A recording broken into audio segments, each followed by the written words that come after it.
Selamat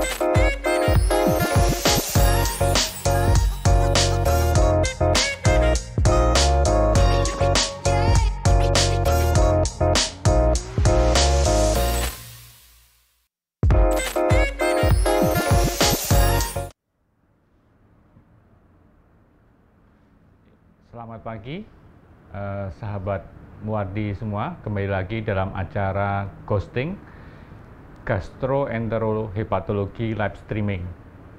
Pada hari ini kita akan membahas mengenai apa itu hepatitis A, bagaimana kita cara pencegahannya, kemudian mengenali gejala-gejalanya, kemudian bagaimana treatment lanjutannya akan kita dengar semua dan kita ulas tuntas dengan pembicara yang luar biasa, yaitu beliau Dr. Paulus Kusnanto, spesialis penyakit dalam, konsultan gastroenterologi hepatologi Vinasim. Beliau adalah senior kami di gastroenterohepatologi di Rumah Sakit Dr. Muwardi, dan beliau juga guru kami di bidang gastroenterohepatologi. Kita sambut beliau, Dr. Paulus Kusnanto. Selamat pagi, dokter. Selamat pagi, Dr. Didi. Terima kasih. Ya, sebelum kita mulai acara pada pagi hari ini, masih dalam suasana Lebaran, ya Dr. Kusnanto, kami segenap kru dari Ghosting Gastroenterologi Hepatologi Live Streaming mengucapkan selamat Hari Raya Idul Fitri. Mohon maaf lahir batin. Semoga selalu sehat bagi Sobat Muwardi semua. Langsung untuk kita membahas mengenai yang pertama, mungkin kita perkenalan dulu mengenai hepatitis, ya Dokter Kusnanto ya. Soalnya selain hepatitis A yang mungkin menjadi topik pada hari ini, kita akan mengenal namanya hepatitis B dan hepatitis C. Kemudian untuk yang pertama lagi, sebenarnya yang disebut hepatitis itu bagaimana, dokter? Apakah dia itu ketakutan dari sahabat Muwardi ini kan, menular nggak sih dok? Kemudian dengan kita berjabat tangan, kemudian makan bareng, menular tidak sih dok? Gitu. Nah, mungkin nanti akan dijelaskan dulu oleh Dr. Paulus Kusnanto apa sih itu hepatitis. Silahkan Dr. Kusnanto. Ya, selamat pagi rekan Muwardi semuanya. Saya juga mengucapkan selamat Hari Raya Idul Fitri. Suasana masih dari suasana Lebaran, ya kita jumpa lagi ya. Baik Dokter Didi, jadi kita memang kalau kita bicara hepatitis sebetulnya ya itu memang sumber gangguan sebetulnya kan hepatitis itu dari hepar ya. Cuma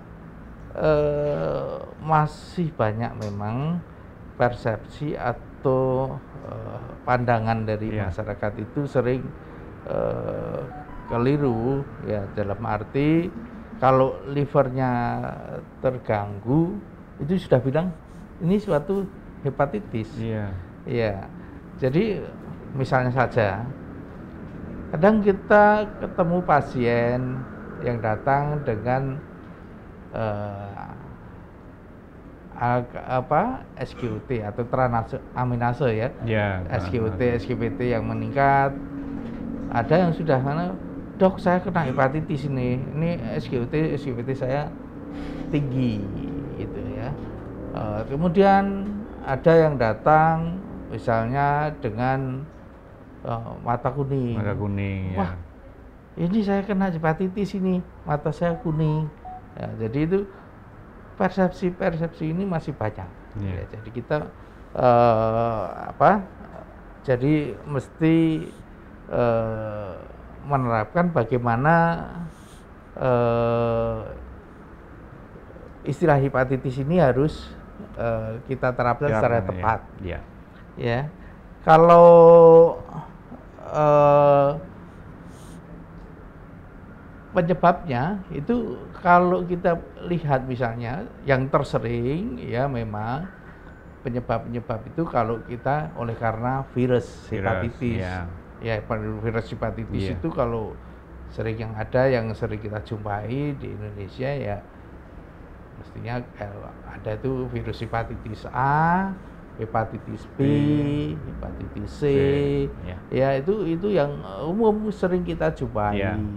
Dan ya beberapa ada D, E itu ada accidental kadang-kadang muncul di saat-saat tertentu. Jadi yang sering itu ABC itu ya sering sekali. Kalau gangguan dari yang disebabkan hepatitis itu yang karena seringnya dan biasanya butuh penanganan yang lebih tepat, lebih serius, itu makanya gangguan liver sering sudah dikatakan suatu hepatitis yang arahnya tentu sudah menuju ke kelainan virus. Karena itu yang sering terjadi dan banyak harus kita tangani. Kalau yang sebabnya lain bagaimana? Ya kita biasanya kalau dia bisa penyebab yang lain, misalnya infeksi lain. Misalnya kalau SGPT, SGOT aja yang meningkat ya kita belum bisa mengatakan ini suatu hepatitis karena virusnya kan lain. Mungkin kalau lebih tepatnya karena SGOT itu suatu enzim transaminase namanya ya jenisnya. Ya peningkatan itu oleh banyak sebab sebetulnya ya. Bisa karena proses-proses infeksi. Infeksi itu kan tadi ada virus. Padahal di situ ada bakteri, ada selain virusnya itu tidak hanya virus hepatitis. Bisa karena misalnya dengue, bisa karena bakterinya adalah tifoid misalnya, bisa juga menyebabkan kuning ya. Jadi penyebab-penyebab itu banyak sekali. Yang menjadikan suatu mata kuning atau transaminase yang meningkat. Jadi kita mengatakan sesuai dari dapatan yang ada. Kalau kuning ya kuning dulu baru kita cari penyebabnya. Kalau transaminase meningkat kita cari penyebabnya, salah satunya biasanya hepatitis. Itu jadi penerapan kata itu mestinya supaya dimengerti secara jelas dulu. Mungkin itu dulu. Terima kasih Dr. Paulus Kusnanto. Begitu bagi Sobat Muardi, sebenarnya secara per definisi dari hepatitis baik itu disebabkan oleh virus ataupun yang lainnya. Untuk topik pada hari ini, Dr. Paulus Kusnanto, kita fokus pada hepatitis A. Nah, sebelumnya untuk hepatitis A ini dokter, mungkin sebagai pembukaan, apakah ini dia disebabkan oleh virus atau yang lainnya? Kemudian bagi Sobat Muardi yang mungkin gejalanya apa sih kalau memang kita itu aware bahwa ini kemungkinan terjadi suatu infeksi hepatitis A. Mungkin dokter.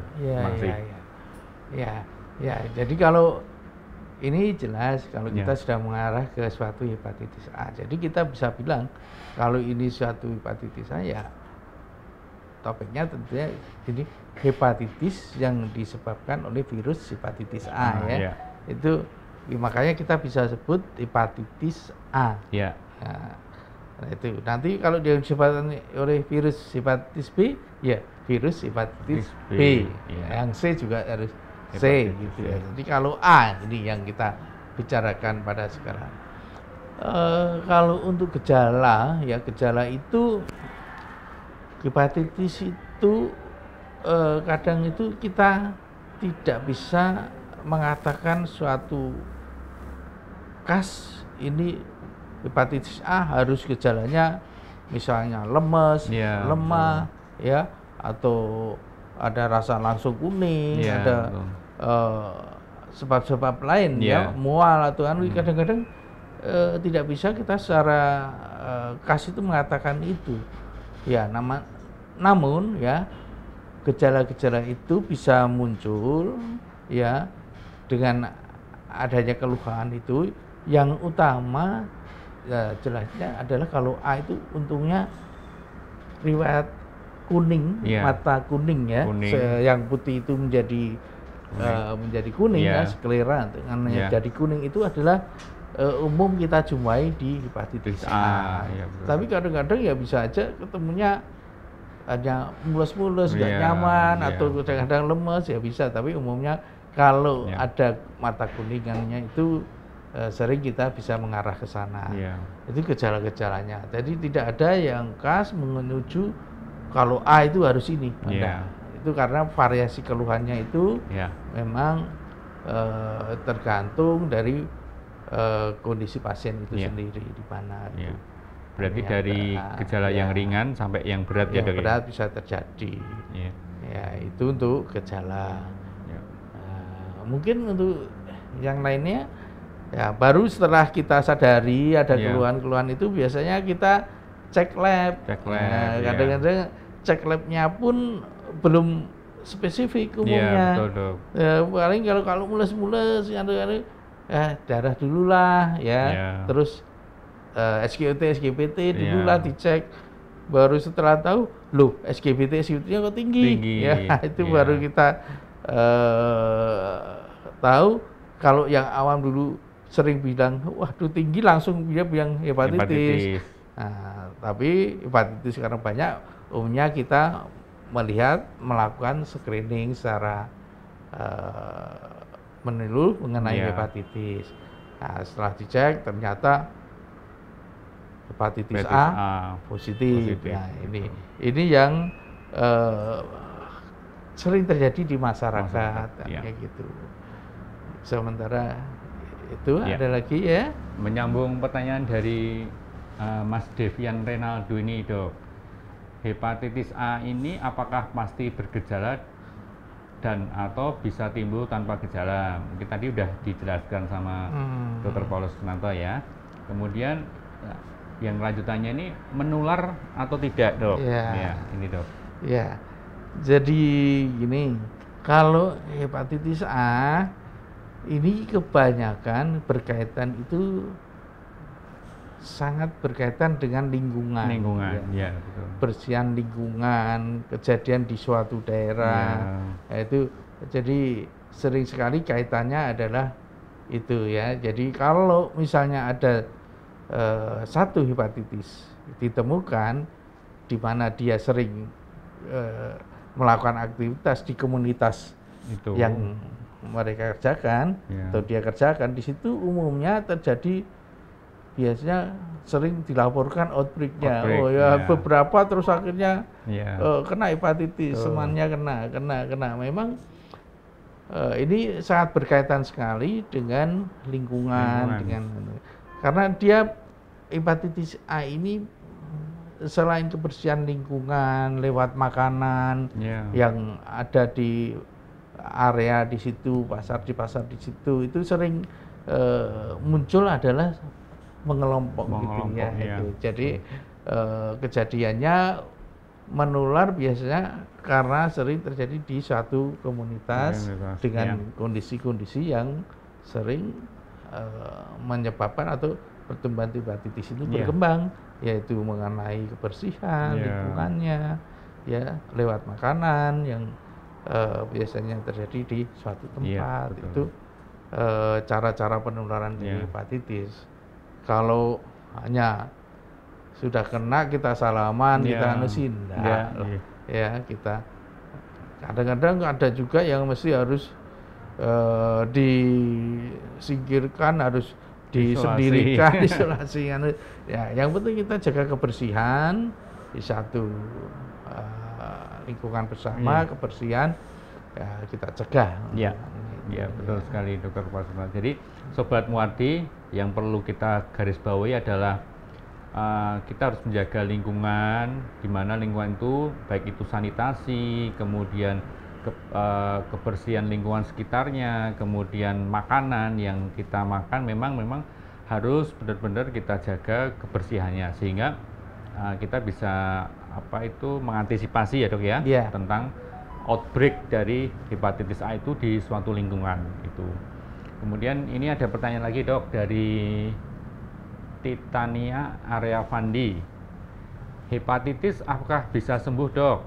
Kemudian apakah harus pengobatannya seumur hidup? Dan mungkin kalau yang dimaksud hepatitis A dulu mungkin dia ya.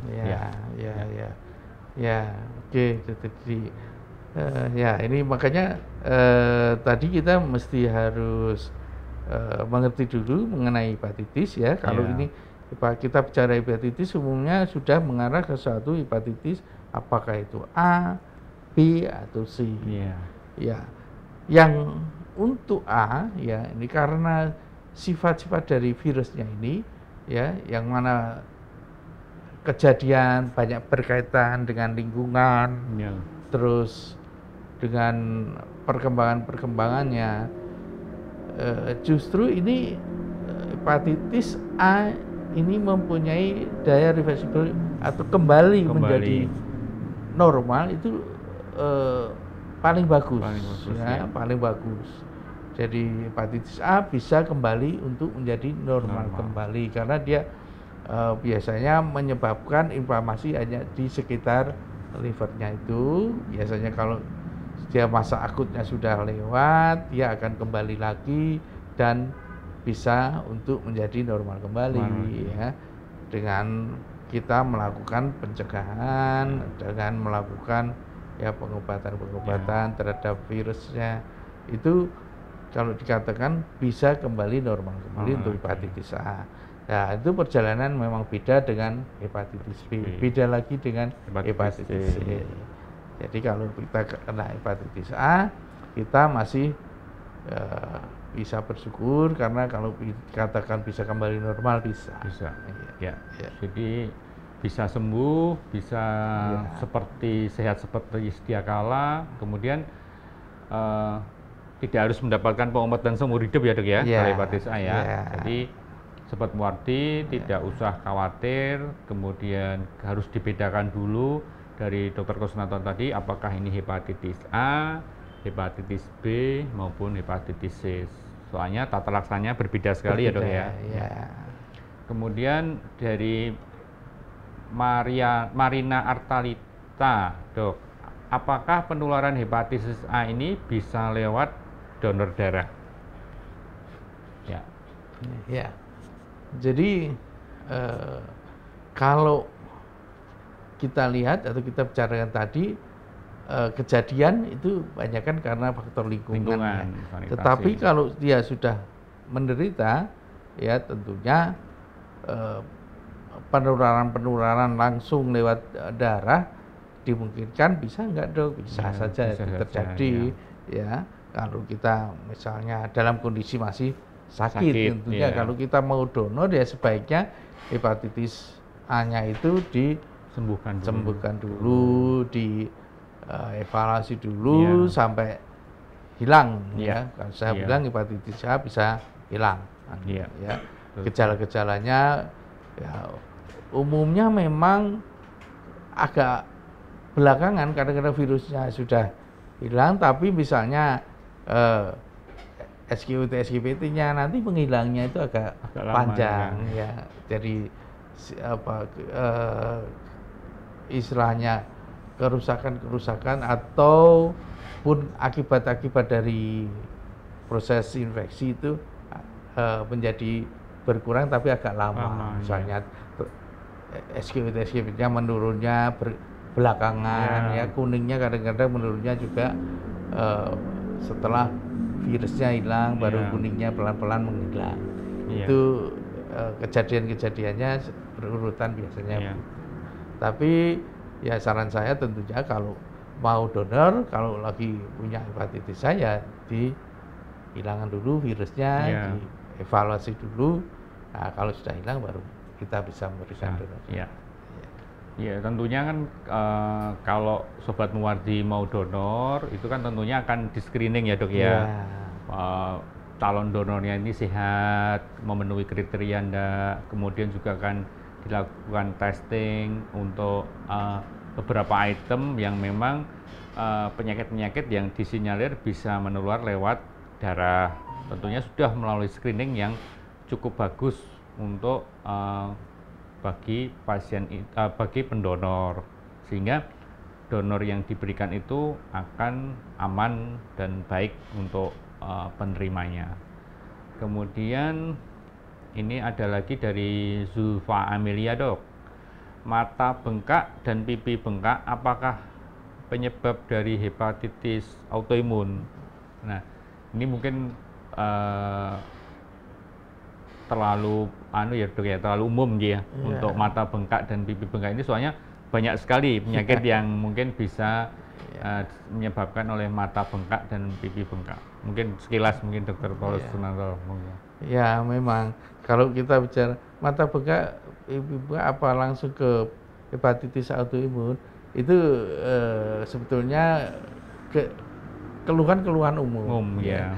Sekali lagi kita tadi mengatakan kalau kita memang sering ketemu gangguan di hepar, itu kita bilang hepatitis. Ya, hepatitis, misalnya kita pertama rujukan kita tentunya adalah hepatitis A, B, C itu. Tetapi seperti saya bilang bahwa hepatitis atau gangguan-gangguan di hepar itu penyebabnya adalah kalau bisa dibilang 1001 macam. Saking banyaknya. Saking banyaknya penyebab gangguan di liver, di hepar. Tadi seperti infeksi itu bisa infeksi dari virus, infeksi bakteri, infeksi jamur, apa aja ya, virus-virus itu, virus hepatitis, virus dengue, virus yang lain-lain itu bisa menyebabkan gangguan liver. Juga bakteri ya, tifus atau leptospira itu bisa menyebabkan gangguan liver. Begitu juga dengan autoimun. Seseorang yang menderita autoimun ya, setelah dilakukan pemeriksaan itu bisa juga mengganggu di livernya juga. Atau kadang-kadang seorang yang mengalami gangguan liver itu kita cari hepatitisnya tidak ada. Infeksi dengue nggak ada, bakteri nggak ketemu, kita nggak ketemu. Kita sering sekali melihat gejala-gejala yang lain, misalnya itu terkait, nanti kita cek autoimun, ternyata autoimunnya positif misalnya. Kalau dia positif dengan gangguan livernya, kita bisa mengkaitkan ini berhubungan apa tidak dengan cara tentunya kita akan bisa melakukan dengan biopsi. Biopsi itu akan terlihat nanti gambaran-gambaran seorang yang menderita hepatitis dengan seorang yang mengalami autoimun itu secara biopsi histopatologinya akan memberikan gambaran-gambaran yang berlainan. Dari situ kita bisa mengkaitkan mengenai penyebab-penyebab secara pasti. Tentunya ini nanti berkaitannya dengan terapinya. Kalau kita ingin biasanya untuk mendapatkan penyebabnya dan tentunya obat yang pas pada kita. Kita kira gitu. Terima kasih Dr. Paulus. Jadi mungkin bagi penanya tadi ya, mungkin akan lebih baiknya, lebih jelasnya datang ke poliklinik di Rumah Sakit Dr. Muwardi, sehingga akan mendapatkan pemeriksaan lebih lanjut untuk mencari diagnosis apa yang menyebabkan tadi mata bengkak, pipi bengkak, dan apakah ada hubungannya dengan hepatitis autoimun, sehingga harus ditelusuri lebih lanjut sehingga bisa mendapatkan pengobatan yang lebih baik ya Dok ya. Kemudian pertanyaan lagi dari Endah Rahmawati. Dok, apakah hepatitis bisa diturunkan? Karena orang tua meninggal karena hepatitis dan saya penyintas autoimun. Terima kasih Dok. Jadi apakah penularan bisa dalam satu keluarga mungkin ya Dok, ini yang dimaksud penularan jadi begini, untuk hepatitis ya, kalau hepatitis A sendiri kayaknya jarang ya yang diturunkan, karena seperti saya katakan tadi bahwa faktor lingkungan ya, sanitasi itu sangat berperan sekali. Untuk hepatitis B atau hepatitis C misalnya, itu sebetulnya tidak diturunkan, tetapi bagi orang tua ya, orang tuanya misalnya punya riwayat hepatitis yang berkembang di keluarga, kok ada kakaknya juga menderita, tapi ada kakaknya yang tidak, ada yang menderita, jadi tidak pasti ini diturunkan. Tetapi bagi riwayat keluarganya, terutama orang tuanya yang menderita, itu biasanya orang ini mempunyai kecenderungan bisa tertular atau menderita penyakit hepatitis, sehingga dalam penanganan pun kita bisa membedakan atau memilah-milah antara seorang yang keluarga familialnya itu ada riwayat penyakit hepatitis dengan tidak, kita akan memberikan putusan pengobatan yang lebih ketat. Di situ ada aturan yang lebih ketat. Bagi yang menderita mungkin kita akan lebih intensif untuk memberikan terapi lebih dulu dibandingkan mungkin dengan keluarga, dari riwayat keluarga pasien yang sehat. Jadi diturunkan secara langsung tidak, tetapi mempunyai kecenderungan menjadi hepatitis, kayaknya itu, Saya kira itu. Kalau dengan hubungannya dengan autoimun, kaitannya biasanya kalau autoimun kan mengenai kondisinya datanya sangat lemah atau sudah terganggu. Nah, infeksi biasanya mudah masuk ya kalau kita tidak menjaga dengan baik. Kaitannya mungkin demikian. Terima kasih Dr. Paulus. Jadi mungkin menyambung dari pertanyaannya dari Mbak Indah ini, Dok, mungkin kan teman-teman yang mungkin sedikit ini berbeda dengan hepatitis A ya, Dok ya. Mungkin kan salah satunya hepatitis B, kan adanya penularan lewat secara vertikal, secara horizontal, kemudian ibu hamil, kemudian dan sebagainya. Itu mungkin dari Dr. Paulus Susnanto bisa memberikan pesan pada ibu-ibu hamil yang memang harus atau belum terscreening untuk hepatitis B dan sebagainya, sehingga penularannya itu bisa dicegah, Dok. Mungkin ada sedikit yang mungkin disampaikan Dr. Paulus Susnanto. Ya, memang pada kondisi-kondisi khusus itu kita pada orang-orang dengan hepatitis, terutama hepatitis B, hepatitis C, pada kondisi-kondisi khusus pada orang hamil misalnya, kita memang harus screening ya, paling tidak kita cek itu, karena berkaitan nanti kalau untuk masa melahirkan itu karena resiko penularan itu akan meningkat. Terus juga mengenai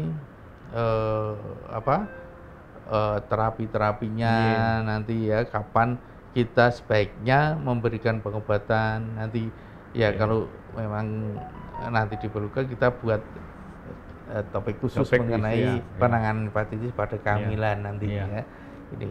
Tapi yang jelas pada kondisi khusus kita memang harus screening untuk penderita hepatitis ini juga pada saat mau operatif kadang-kadang karena risiko menjadi penularannya yaitu kalau B ataupun C ini lewat kontak atau lewat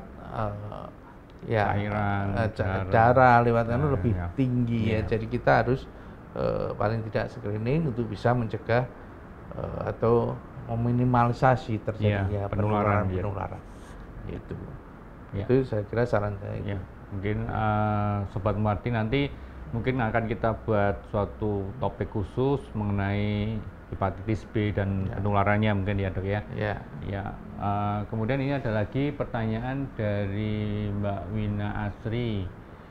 Assalamualaikum, Dok, selamat pagi. Saya penyintas autoimun SRE, Sjögren syndrome, RA, HNP spondylosis, colitis, IBD. Saya jadi juga menderita gastritis kronik yang sudah erosi parah, sehingga terjadi hematemesis dan sudah endoskopi 6 kali. riwayat ayah saya punya kanker hati, mondok terakhir SGOT saya tinggi dok 40 dan kreatin juga SGPT juga tinggi. Apa kondisi demikian bisa dicurigai saya menderita hepatitis dok? Pemeriksaan apa yang harus saya lakukan? Ya. Ya. Terima kasih. Ya, terima kasih Mbak Winasri ya ini. Ya, ini seorang penderita autoimmune disease atau imun ya, satu kelainan yang berkaitan dengan ketahanannya dia ya. Seseorang yang sudah menderita SLE, sudah ada beberapa komplikasi, diantaranya kita mengarah aja salah satu hal yang terjadi adalah peningkatan SGOT, SGPT. Ya. Jadi seperti saya bilang tadi, SGOT, SGPT kalau kita melihat SGPT, SGPT meningkat, itu tidak serta-merta kita memang bilang ini suatu hepatitis atau suatu hepatitis A, B, C atau itu tidak. Jadi ya ada gangguan SGOT, SGPT atau transaminasenya meningkat gitu. Nah, karena tadi banyak sebabnya 1001 macam, lah inilah salah satunya suatu imun disease itu biasanya dia terjadi dada dan turun mudah terjadi adanya infeksi atau kondisinya sendiri itu yang menyebabkan suatu proses inflamasi atau gangguan-gangguan di livernya sehingga livernya itu selalu teraktivasi ya, artinya beraktif untuk meningkat. Jadi enzimnya itu bisa dikatakan meningkat oleh karena proses inflamasi, proses penyakit kronisnya ini. Hal ini bisa terjadi seperti saya bilang tadi, penyebabnya SGOT, SGPT banyak. Ini harus memang dipastikan dulu. Pastikan dulu apakah kalau mau bilang hepatitis ya kita harus cek. Misalnya kalau hepatitis kalau A jelas kita periksa adalah anti HHV. Kalau hepatitis B ya paling tidak HbSAg-nya dulu atau HbAg. Itu harus kita cek HbC ya, HbC. Terus atau untuk C anti HCV kita harus kita cek untuk menentukan apakah ada virus-virus yang juga ikut masuk di dalam proses kejadian SGOT itu. Ini juga mesti harus dilakukan pemeriksaan dulu, baru kita nanti bisa menindaklanjuti mengenai hal-hal yang terjadi itu. Ya, mesti harus diperiksa dulu memang. Untuk mengetahui sebaiknya. Ya, terima kasih Dokter Paulus. Mungkin Mbak Winasri mungkin bisa membuka-buka rekam medik yang selama ini dilakukan pemeriksaan di Muardi ya dok ya, karena sudah beberapa kali mondok, mungkin item-item yang sudah dijelaskan oleh Dokter Paulus Kusnanto tadi sudah dilakukan pemeriksaan yang sudah tertera di rekam medik. Mungkin nanti bisa dibuka kembali rekam mediknya apakah memang item-item pemeriksaan ini sudah ada dan diperiksa sebelumnya, ya, biar tidak terjadi kekhawatiran bagi Mbak Winasri ya. Kemudian ada pertanyaan lagi dari Bunda Arya Azhara. Dokter, apakah dampaknya kalau hepatitis A tidak terdiagnosis dan tidak diobati dalam jangka waktu lama, dok? Ya, memang sekarang dampaknya ini ya. Dampaknya kenapa sih? Ya, tentunya hepatitis A bila terjadi dengan adanya reaksinya, tentunya salah satunya adalah peningkatan enzim atau SGPT yang meningkat secara lama biasanya ya, tidak tentunya karena terlalu aktivitas atau proses aktifnya hepatitis berlangsung terus. Tentunya kalau sudah terjadi sampai terjadi nekrosis atau kerusakan di parenkim-nya. Nah, makanya kalau sampai kerusakan parenkim ini yang terjadi dan berlangsung begitu lama, bisa saja nanti fungsi-fungsi dari liver atau hepar ini menjadi menurun. Ya, kalau fungsi yang menurun ini kaitannya nanti dengan penyakit-penyakit liver. Ya, kalau parenhimnya rusak, terjadi penurunan fungsi. Kalau secara umum biasanya kita sebut adanya fibrosis atau penyakitnya tentunya bisa terjadi sirosis. Kalau ini berlangsung memang terlalu lama dan menyebabkan kerusakan parenkim. Jadi fungsinya yang menjadi menurun fungsi-fungsi livernya kalau itu memang terjadi. Tapi ya sekali lagi kita kalau untuk hepatitis A umumnya karena sifatnya virus dan kejadiannya karena sanitasi, sedangkan penyembuhannya itu sendiri virus dia bisa berkurang atau menghilang sendiri tanpa adanya suatu adjustment yang aktif. Itu biasanya dia akan hilang, tetapi hilangnya itu juga butuh waktu. Makanya sering ya tetap perlu kalau tidak usah diobat nanti tetap perlu karena supaya kita terjadinya itu tidak berkepanjangan. Jadi ada tata laksana ataupun pengobatan yang mungkin bisa membantu kondisi badan itu tetap fit ya dok ya. Jadi apa istilahnya roboransia terapinya itu sehingga tidak terlalu lama ataupun tidak menjadi sesuatu yang proses kerusakan hati yang lebih lanjut begitu. Kemudian ada lagi dok, apakah hepatitis A bisa berkembang atau bermanifestasi jadi hepatitis B? Gimana dok ini dok? Ya ini memang masih ada ya pasien ataupun masyarakat yang beranggapan bahwa A kalau berat jadi B, berat lagi jadi C, nanti berapa berat tambah lagi semakin nanti abjadnya semakin Z yang paling itu memang ada ya, dari beberapa pasien yang berasumsi demikian. Makanya kita dengan selalu mengadakan edukasi ini memang untuk gunanya lebih perjelas terhadap pasien ya seperti kita bilang jadi jenis ya hepatitis itu kalau virus saja sudah beda. Ya antara hepatitis A, hepatitis B, hepatitis C itu beda. Ditambah lagi tadi ada hepatitis autoimun, hepatitis karena imunnya, hepatitis karena toksik obat, hepatitis ya banyak sekali penyebab yang bisa kita katakan suatu kelainan dari hepar tadi, peningkatan enzim itu. Jadi ini banyak sekali sebab-sebabnya. Kalau bisa dibilang tadi saya bilang 1001 macam penyebab hepatitis. Jadi beda ya untuk hepatitis A itu sendiri karena virus hepatitis A penyebabnya, yang B ya B, yang C dan itu mempunyai perjalanan penyakit yang berbeda-beda, pengobatan yang berbeda-beda tentunya mengenai virus-virus ini. Ya, jadi beda. Bukan berkembang menurut abjad, tapi itu mempunyai definisi yang beda-beda sendiri. Jadi berbeda, baik berbeda penyakit, berbeda penyebabnya, dan istilahnya tidak menjadi suatu kronologi yang sama ya dok ya. Itu misalnya A dan B. Ya mungkin dari Sobat Muardi yang ingin bertanya bisa chat lagi di kolom chat di Instagram kami. Kemudian ini ada lagi pertanyaan, dok, kalau hepatitis sudah sembuh, apakah masih bisa kambuh lagi di kemudian hari?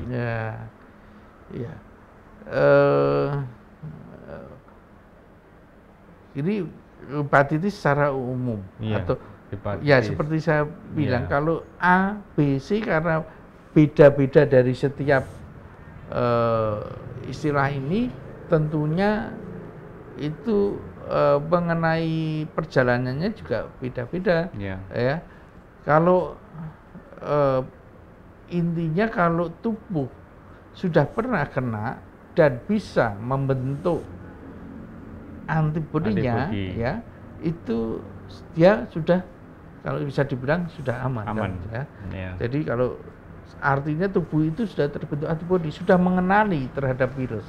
Jadi kalau ada virus masuk lagi, kalau terbentuk antibodi, dia bisa mengenali, jadi teman, tidak akan mengganggu terhadap organ dari tubuh kita. Ya, intinya kalau terbentuk antibodi, ya itu sering terjadi pada kalau dia hepatitis B. Hepatitis B biasanya kita mencari, atau kalau sudah kena itu berusaha untuk mendapatkan antibodinya, anti HBS-nya. Jadi pengobatan ataupun tujuan-tujuan dari pengobatan adalah berusaha untuk mendapatkan anti HBS. Jadi mendapatkan kekebalannya. Itu yang kita butuhkan. Itu umumnya di hepatitis B yang kita.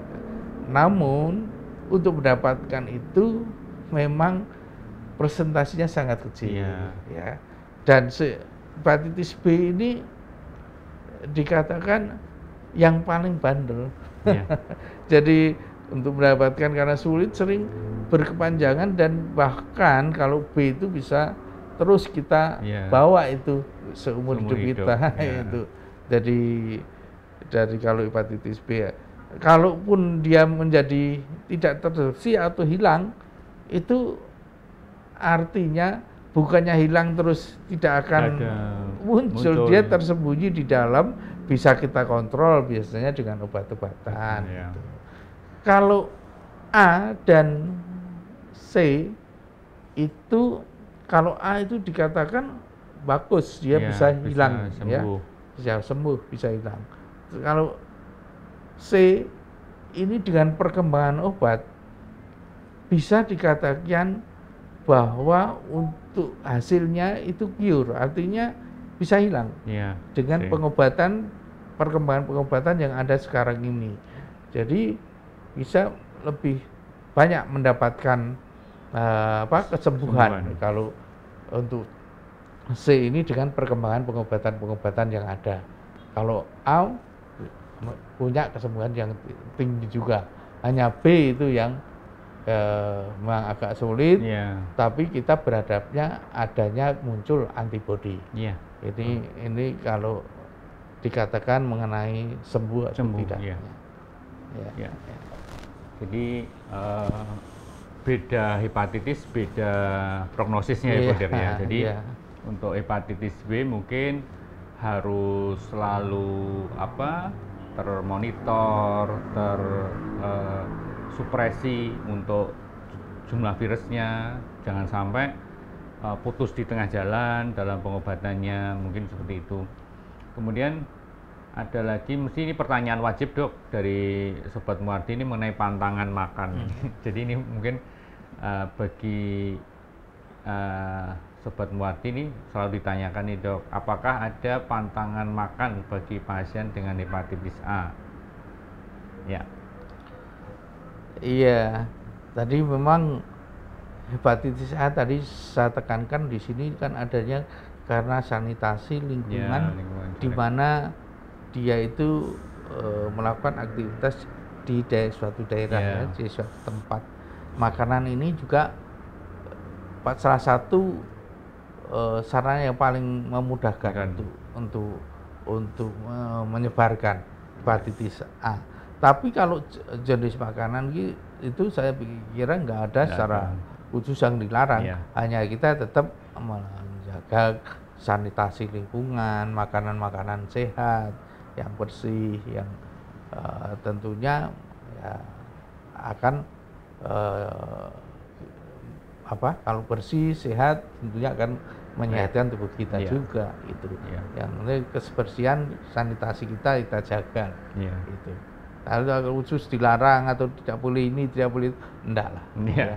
Jadi tidak ada pantangan khusus bagi Sobat Muardi terhadap makanan pada infeksi hepatitis A ini.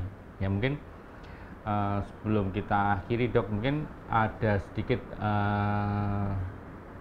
bagaimana pencegahannya, bagaimana kita itu biar tidak tertular dok. Kan ini musim liburan, musim orang pergi keluar kota ataupun pergi ke luar negeri untuk liburan dan sebagainya. Mungkin apa sih tip-tipnya bagi kita untuk biar tidak tertular oleh hepatitis A? Mungkin itu. Ya tadi kalau kita tentunya harus menjaga lingkungan kita, menjaga diri kita untuk selalu menjaga kebersihan, kesehatan, menjaga fisik, ya hidup secara lengkap baik 4 sehat 5 sempurna, menjaga makanan-makanan, ya usahakan tentunya kalau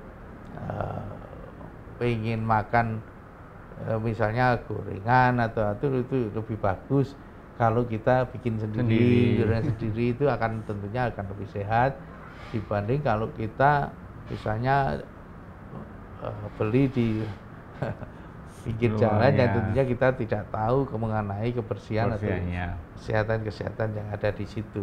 Jadi intinya jagalah diri kita berusaha ya hidup secara sempurna, 4 sehat 5 sempurna dan menjaga diri kita. Mungkin untuk vaksin dok, ini juga ada pertanyaan dari Johan Andalu nih. Apakah sudah ada vaksin hepatitis A dok? Ya, kalau umumnya secara khusus kayaknya saya belum pernah dengar kalau khusus untuk hepatitis A ya. Kalau vaksin hepatitis B ada, C pun kita belum ada. Kita untuk vaksin C itu kayaknya nggak ada. Kalau umum vaksin A ya seperti vaksin pada umumnya karena virus untuk mencegah virus secara umum misalnya ada vaksin untuk flu atau apa itu ya. Jadi tidak ada yang khusus A tapi vaksin umum lah secara umum untuk mencegah supaya kita tidak mudah terkena virus. Tetapi kalau B memang khusus untuk virus B ini ada virus antiviral atau vaksin khusus untuk hepatitis B ini. Kita memang ada khusus, terus pemberiannya pun harus diatur sesuai jadwal pemberian vaksin dan lagi walaupun sudah divaksin kita tetap harus melihat hasil dari vaksin itu. Misalnya munculnya antibodi apa tidak. Kalau kadang orang asal sudah divaksin sudah lego, sudah merasa tidak akan terinfeksi. Tapi kenyataannya setelah divaksin selesai sesuai programnya, tapi beberapa waktu penderita hepatitis itu masih ada. Jadi kalau vaksin ya tentukan betul mengenai jadwalnya dan tentukan muncul tidak antibodi. Itu penting bagi kita. Dan jangan lupa untuk vaksin pun kita ada syarat-syaratnya, harus kita pastikan bahwa kita itu pernah menderita, pernah terjangkit tidak terhadap hepatitis B ini. Karena untuk hepatitis ini agak khusus memang. Saya kira memang kalau sewaktu nanti kita bicara mengenai hepatitis B, nanti kita kumpas mengenai. Makasih. Jadi Sobat Muardi, jadi untuk hepatitis B sendiri ini ada suatu vaksinasi yang memang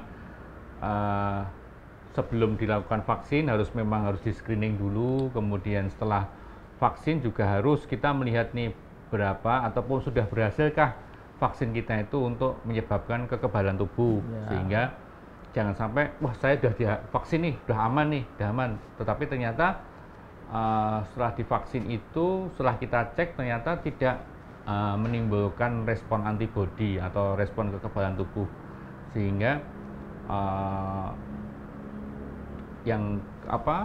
fungsinya atau tujuan vaksin yang kita itu untuk sebagai preventif tidak bisa terlaksana dengan baik. Nah, mungkin beberapa pertanyaan dari chat. Ya, ini mungkin ada yang pertanyaan terakhir ini, Dok. Apakah ada hubungannya hepatitis A dengan sirosis, Dok? Ya. Ya. Jadi ini seperti tadi sudah bicara banyak di dalam. Ya. Hepatitis A sebetulnya angka kesembuhannya kan tinggi. Ya. Jadi sehingga angka kejadian sirosis karena hepatitis A pun sangat jarang. Tetapi mungkinkah terjadi misalnya kalau kena hepatitis A terus terjadi sirosis? Kalau dibilang mungkin itu bisa saja ya. Karena seperti saya bilang, dengan adanya hepatitis A yang berkepanjangan, kerusakan parenkim yang berkepanjangan dan tingginya peningkatan transaminasi yang kuat jadi sudah meningkat tajam, inflamasinya hebat, panjang, kerusakan parenkim terjadi, adanya misalnya nekrosis di parenkim, lama-lama tentunya fungsi dari liver itu bisa menurun. Nah, yang menurunnya fungsi liver itulah dikatakan suatu penyakit hati kronik. Hati kronik itu salah satunya adalah sirosis. Jadi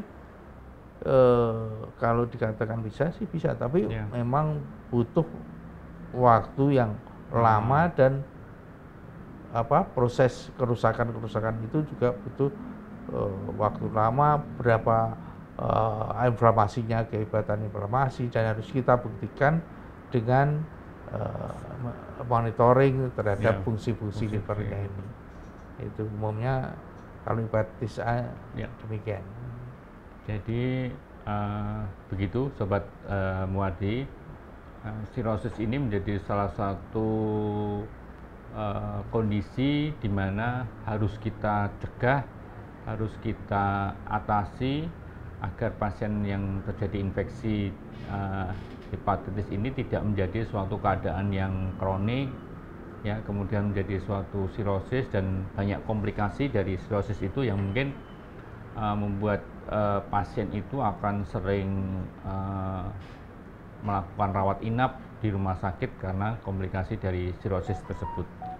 Ya, mungkin demikian untuk bincang-bincang kita di acara ghosting pada sesi kali ini, yaitu mengenai gejala dan pencegahan dari hepatitis A.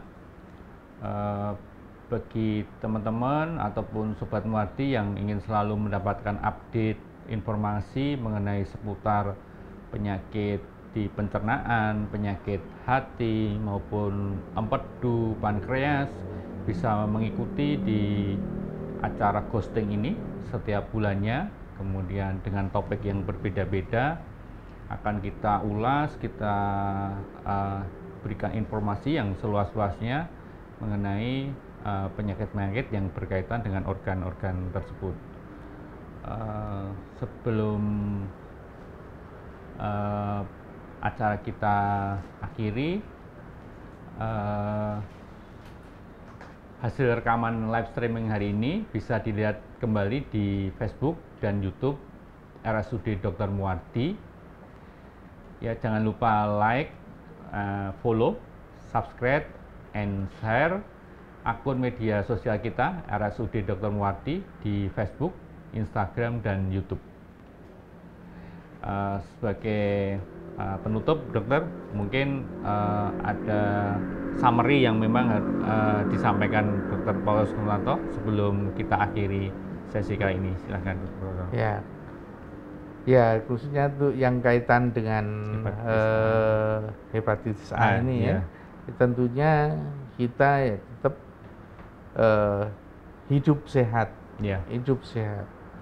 jaga lingkungan, jaga diri, selalu sempurna, ya, dalam arti melakukan hidup 4 sehat 5 sempurna, dan tetap olahraga, menjaga fisik kita. Ini hal-hal yang bisa kita lakukan. Ya, jangan kita terus jadi kayak kalau nganu sedikit takut sudah harus wah nanti menderita hepatitis, tapi hidup normal biasa, jaga kesehatan dan kita enjoy. Terima kasih. Ya, demikian tadi closing statement dari Dr. Paulus Kusnanto. Jadi tetap hidup sehat, bahagia, ya. Jangan lupa healing ya. Kan ini nanti libur panjang sehingga baik kesehatan secara jasmaniah maupun rohaniah bisa terjaga dengan baik. Demikian dari kami, saya Dr. Didi Prasetyo dan beliau Dr. Paulus Kusnanto. Kami mohon pamit, semoga bermanfaat bagi Sobat Muarti dan kita semua. Terima kasih. Kita tutup acara ghosting pada hari ini. Terima kasih.